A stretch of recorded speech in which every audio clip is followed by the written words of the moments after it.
This is the Chad Hasty Show on News Talk 95.1 FM and 790 AM KFYO. And we kick off the show today with Congressman Jodey Arrington. Welcome back. It's great to be back, and always good to be with you and doing these interviews face to face where my phone doesn't fall into my coffee or something. Yeah. It seems like we always have some technical difficulty. Great to be back home. Muleshoe, Sudan, Big Spring, Plainview, home of the Bulldogs. It's just, I tell you, if I don't get back to the district and get invigorated, I can't go up there and fight the fight. So God bless West Texas, and it's just good to be home. What all have you been doing while you've been here? I know we got State of the Union coming up, so you're about to go back, but what all have you been up to? Well, I've talked to local businesses about tax reform. There's a lot of excitement, Chad. I talked to a guy yesterday, and I won't release the name of the business yet, but I think we're going to do a press conference where they have raised their minimum wage from $11 to $14. And you hear these stories throughout the country, coast to coast, large and small. The economic engine is in full throttle.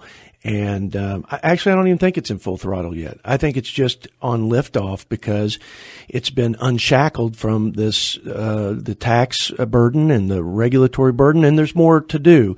Certainly on healthcare, because those costs I think are still restraining the growth. But oil and gas, the oil price is at 65. Folks in Big Spring are looking alive and they're excited. That's great. We got a farm bill coming up. Talked to a lot of farmers. They're excited about the prospects of getting cotton fixed in terms of the safety net restoration. It's in the Senate. We've talked about it. I think the prospects are good, and it's a well-written policy that covers the seed and the lint. So just a number of things, but, this is Trump country. They love this president. They believe he's fighting for them, and he is. And, we are part of the forgotten man. We're rural America, and I hope he talks about that in the State of the Union. Yeah, we're going to get into quite a bit, or we're going to try to get into quite a bit here in the first 30 minutes of the program. Let's go ahead and take our first break. When we come back, we'll have more to talk about with Congressman Jodey Arrington. Chad Hasty Show, News Talk, 95.1 FM and 790 AM. KFYO, thank you very much for tuning in. Congressman Jodey Arrington in studio. And Congressman, yesterday, and we were talking before the break about how sometimes these news days seem like they're actually a week long. But yesterday, the White House and the president released not the total framework, but the nutshell version of what an immigration policy would look like, or an immigration deal would look like. It included, and this was surprising to me, citizenship for up to 1.8 million dreamers, the younger people who were brought here by their parents who are illegal immigrants. It would also include border wall funding. It would include an end to chain migration. It would include a lot of things that Republicans have wanted. How do you feel just initially about that deal? I think in principle, it's the right framework. I think in some detail, especially on the 1.8, to go beyond just the DACA recipients. And my position has always been, I'm not going to deport the DACA folks. I think that's a terrible policy for Republicans. Most of them were brought here by no fault of their own. They've integrated into this community, this country. We could send them back. We have the right to. But I think that America's bigger than that. And I also see that we have an opportunity to get the 60 votes for all the border security and the interior enforcement that we have been demanding. Unfortunately, you'd think you could just get that because we are a sovereign country, and that is the first job of the commander in chief. But anyway, I think we can get that and have a reasonable approach to the DACA recipients. But here's my position: draw a very narrow ring around just the DACA recipients. Okay, not the ones who by choice violated our laws and sovereignty, but the ones at this point, I think it's about 800,000. It's actually less, but. And then make sure that they work. Make sure that they are working. Make sure they are being prepared to work in school. Make sure they have not been in trouble, that they have abided by the laws of our land. So there is vetting to do with those folks. And then whatever we do, whether it's permanent residency or whatever it is, maybe some new legal status that doesn't allow them to vote or doesn't give them citizenship, but whatever. And I am open to debate that. They have to get behind the line of people who have respected the laws of this land and who have waited years for to be a citizen or to be a resident. So I think in principle, the thing that I'm not comfortable with is that we've gone beyond now the DACA. I'm not big on the dreamers, because here are the dreamers. They're the ones that respect our country's laws. They're the ones that are sitting in their country right now suffering, but waiting patiently because they have the American dream for better opportunities and freedom. And so anyway, that's where I am. I've been there, and I'm going to keep pushing. I am on the Good Lab bill. I think that's a great bill, and I think we need to lead before the Senate gives us some watered-down DACA or amnesty. Well, and what I worry about is one, citizenship for that 1.8 million figure. And I expect that figure to go up, because at first we were talking about 300,000 DACA recipients. Then it moved to 600,000. Then it moved to 6,800. You mentioned 800,000. I don't know if we have a firm grasp on how many DACAs and dreamers there are. Do we? Well, I think we do, because I've talked to the Judiciary Committee folks who are tasked with the immigration policies, and they say it's actually about 600. And I'm for rounding DACA. For DACA, just okay. DACA, 650,000. But for the dreamers, we don't. The dreamers are. Who is a dreamer? I don't know. I mean, it's an endless number. I mean, that's why I have a problem with. Now, he said it's the DACA kids that are no longer kids, but that group, that 600, let's say 50,000. And their spouses and their minor children. Okay, that's the 1.8 he's talking about. I don't think that's crazy. I just believe we ought to help the DACA, not extend it beyond the DACA, folks. Because where do you draw I mean, at some point, it's a slippery slope, like you said. Yeah. I'm not interested in amnesty for folks who came over here illegally. I am interested in being benevolent and generous and compassionate for folks who by no fault of their own are here. That, I think, is a good compromise to get what's important to our citizens, which is border security and stopping illegal immigration once and for all. Do you think Democrats will actually go for a deal in the Senate, at least? Because a deal will pass in the House. I'm confident of that. But in the U.S. Senate, do you actually think they can get 60 votes that includes funding and actual funding? This would include a trust fund for a border wall. Do you think Democrats would go for it? I think they will, Chad, because the president has demonstrated he's willing to meet them in some way in the middle in this sense. I think some people thought he wanted a wall across 2,000 miles of our southern border. I've always said we need physical barriers, walls and fences where they're needed. And then we need people, and then we need technology. And I think he's moved a little on that in the right direction, and in a way that I think the Democrats are going to have to move. See, he's leading. We want the Democrats responding. He's not waiting and playing off his heels. That's what I love about this. He's a leader. He's a negotiator, okay? And he's very practical. But I'm also going to reserve the principles that I believe are right for our citizens and that reflect my constituents. I'm not going to lock, stock, and barrel buy into everything the president puts in there. But I think his posture, I think leaning in, I think his framework is generally right. And then I've told you what I think is, something that I would part from at this point. 770-5790, 1-800-687-0790. Final break of this half hour. We'll be right back with Congressman Jodey Arrington. Chad Hasty Show, News Talk, 95.1 FM and 790 AM KFYO. Congressman Jodey Arrington in studio with us, and he's actually going to join us into the next hour as well. You can send in your thoughts via text, 806-680-2790. Congressman, one of the questions that I've been getting a lot of the last, I guess, the last time I talked to you and today, a drive-by already asking, this memo, the hashtag release the memo. Republicans want to release this memo dealing with a FISA warrant. Yes. What are your thoughts on it? Have you seen the memo? I have seen it. I signed a non-disclosure agreement like every other member. I'm grateful that they opened it up for all the members of Congress, and I got to tell you, it was very disturbing. I can't comment on the contents of the memo, but I can tell you that My response, and I've run this by the folks, so I've got approval to say at least this much: the American people have to see this. They have to see it. And it is deeply disturbing. And I've called on Chairman Nunez. I talked to him personally. I said, Mr. Chairman, the Intelligence Committee needs to take a vote, and it needs to be a public vote, and y'all need to release that to the American people. He said that he appreciated that. I think he's inclined to do that. But I guess the first step was just to make sure that all the members, because you've got to redact stuff, methods and sources, and it needs to be responsibly done. Okay, let's not. But I think the responsible thing is to make sure the contents of that are in the hands of we the people, because the Intelligence Committee in Congress, we don't own this country. We the people do. And there's so much flying around, so much politics and cable news and filtering of all this. They need to get it firsthand and make their own conclusions. The Democrats have said this is just a partisan attack, that this is nothing more than a partisan attack. I know you can't say a lot about it, but are they just completely far off on that line?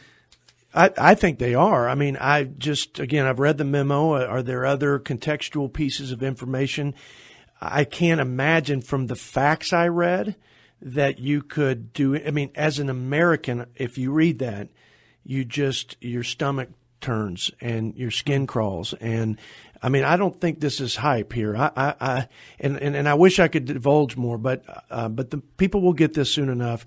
Look, if there's, and so you really believe that it'll be released one way or the other? Yes, I do believe it'll be released. And here's the thing, and this is because we ought to be very bipartisan or nonpartisan when it comes to criminal justice at the highest levels. Okay, DOJ, FBI.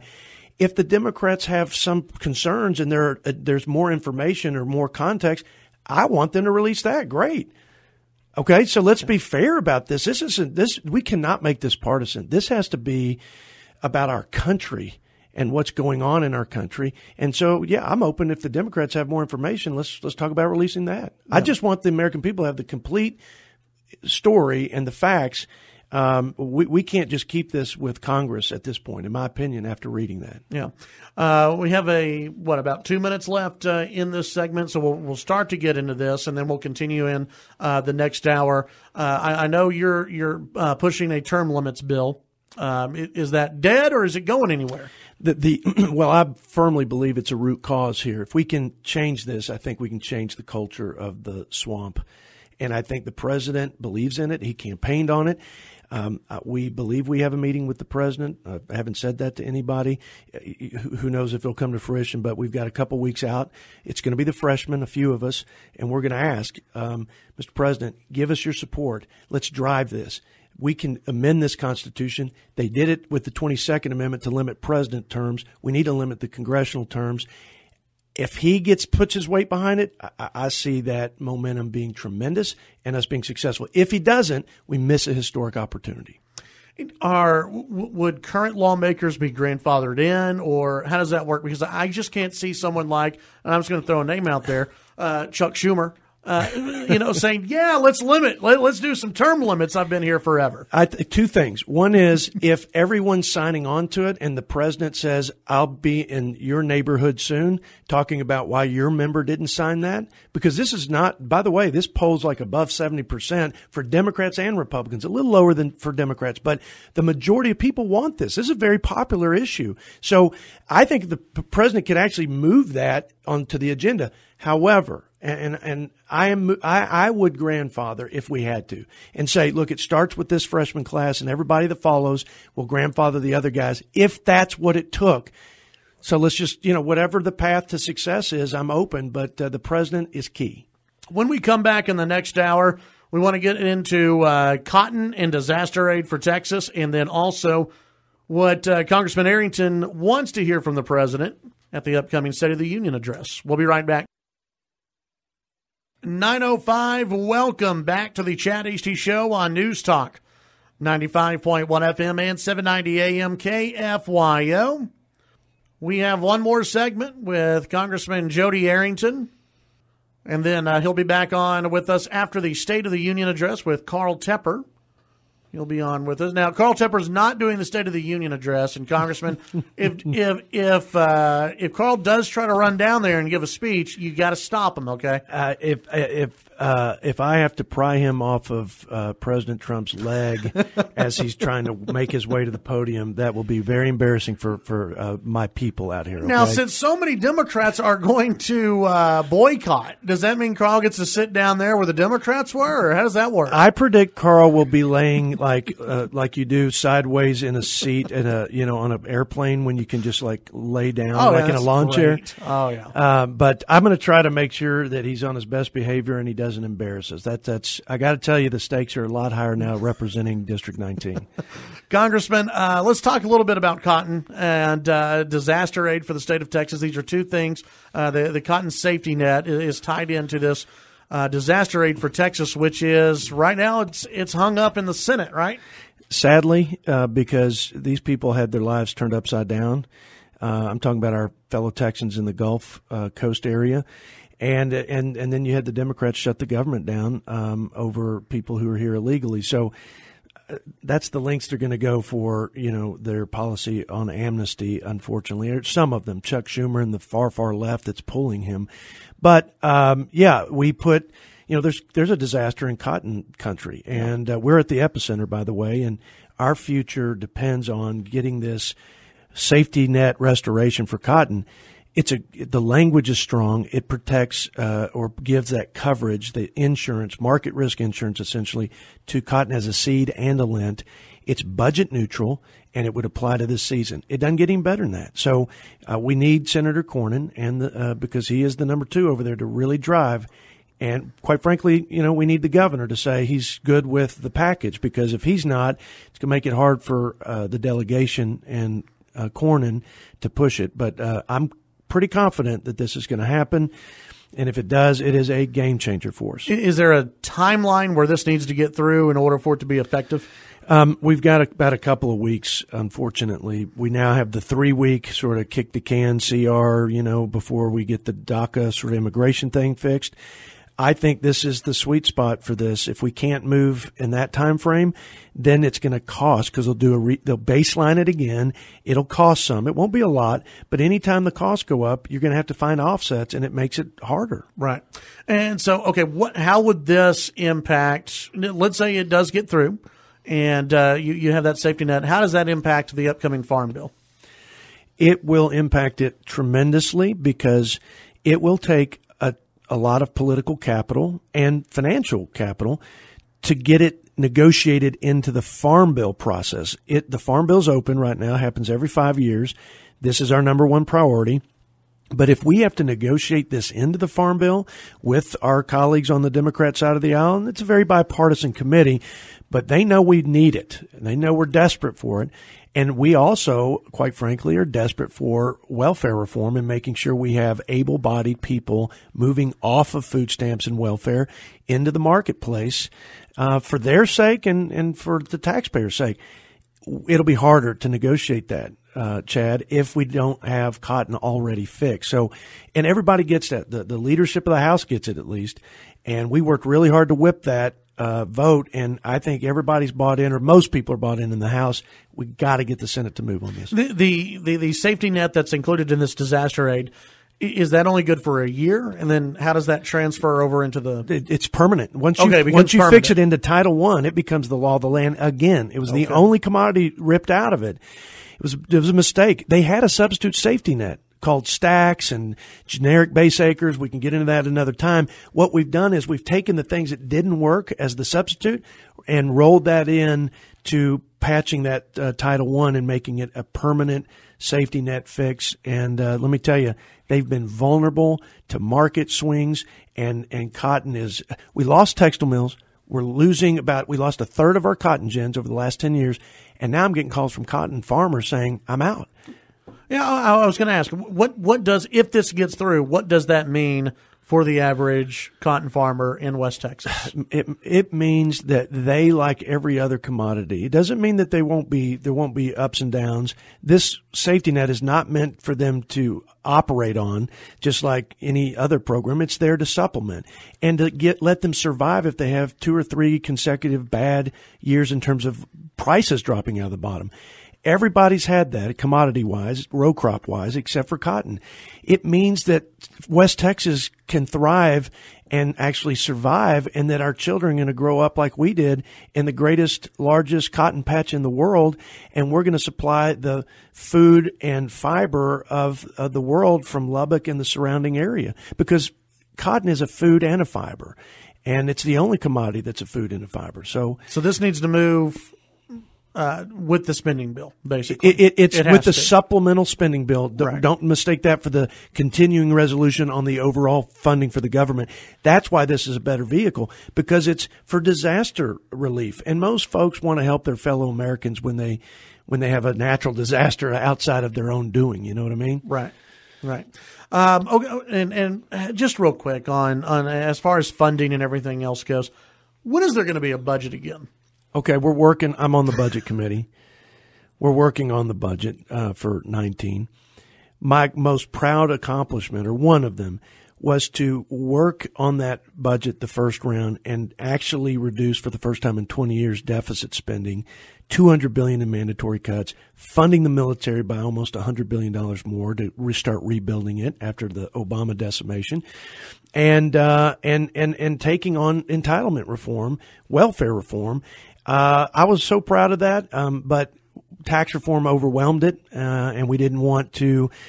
And this is just the reality. We didn't want to sidetrack tax reform. The Senate didn't have the stomach for our balanced budget. We got close, but this year we've got to do better. And I think welfare reform and other things are going to play into that. We have got to get control of our spending. That is the biggest threat to our country. It's the biggest threat to farm bills. It's the biggest threat to our military. It's the biggest threat to our children. So, you know how I feel about it. And I'm going to be banging that drum really loudly, because there were deals made with even the Republicans to say, we're going to push this tax reform because we need growth. Growth is going to help us get out of it, but not growth alone. And let's get our fiscal house in order. And so more on that in the weeks ahead. Well, what's the discussion like among Republicans in Washington around NAFTA and what the president wants to do? Governor Abbott earlier this week said, don't break or don't fix whatever's not broke. I mean, be That's careful, right. Because it means a lot for the state of Texas. The first do no harm rule, I think, is in play for agriculture, especially. It's $1 billion for Texas, who exporting to Mexico. Our farmers and ranchers are nervous. I keep telling them, look, we haven't gotten our beef into China in 14 years. That's the largest market in the world. Look what President Trump did to negotiate that. Look, this is his style. There's a little bit of a good cop, bad cop going on, right? You see that with his Secretary of State. You see it even with General Mattis. He's the best negotiator we've ever had in the Oval Office. I mean, he doesn't want to hurt. He just wants to make sure that we negotiate from strength and that we get a fair deal and that we put America first. I think we've given too much away. I really believe that. But I do think we got to be responsible, and we don't want to make this thing implode, because it'd be disastrous for us in Texas. But look, we're Americans first. There are manufacturing segments of our manufacturing economy that have gotten hurt by NAFTA. And there are things that need to be improved. So let's improve it. Golly, it's been 20 years and I don't know anything that doesn't need to be tweaked, at least so anyway, I think we're okay there. Secretary Perdue of Agriculture, he's a great counsel to this president. And I think with him on his side, whispering in his ear, I think the president is going to be right where he needs to be, and so I'm very appreciative of the secretary. He gets farming, he gets cotton. He's from a cotton state in Georgia. We're number one, Georgia's number two, but he is from a cotton state, and so I think I'm more confident than most people. But our producers are nervous. Yeah. Let's talk before you get out of here. Let's talk about the State of the Union address. You will be there. It'll be your first time as congressman sitting there listening to the President of the United States at a State of the Union. What are you looking for? What do you want to hear? I want him first to talk about the successes we've had, because the national media will not talk about it. They don't want the American people to know that we've passed more legislation out of the House than in the modern history since Harry Truman. We have reformed our regulatory scheme and started to roll back the regulatory state created by Obama. Trillions of dollars thrust on this economy that's a drag, and we've unleashed billions of burden on regulatory side. We repealed the mandate for Obamacare, a lot more work to be done, and we've had historic generational tax reform, and we're seeing the outcome, and the numbers don't lie. I mean, look at the GDP, look at the growth, look at the unemployment, look at the jobs coming back. So I hope he beats that drum. I hope he talks about what we've done for our veterans, because that's been one of my biggest points of pride and success on the Veteran Affairs Committee. And then I think he's going to get into getting our troops the resources they need. Don't play politics with that. And we've got real threats and imminent threats, especially with North Korea. And then I hope he talks about welfare reform, because the last vestige of, getting the economy to really cook, other than improving the trade, reforming, releasing the drag and unshackling our economy with high taxes and regulations, is the labor force. We have 6 million open jobs. People, able-bodied adults, are sidelined because they're trapped in welfare, and they're making a lifestyle out of it. So it's not good for them. It's not good for our economy. Let's retool this so that we pull them out of welfare into the workforce, and that's going to help everybody. And those are the things I anticipate he'll talk about. Congressman, as always, appreciate your time. Good to see you, Chad. Good to see you. We'll talk to you after the State of the Union address. God bless, and go West Texas.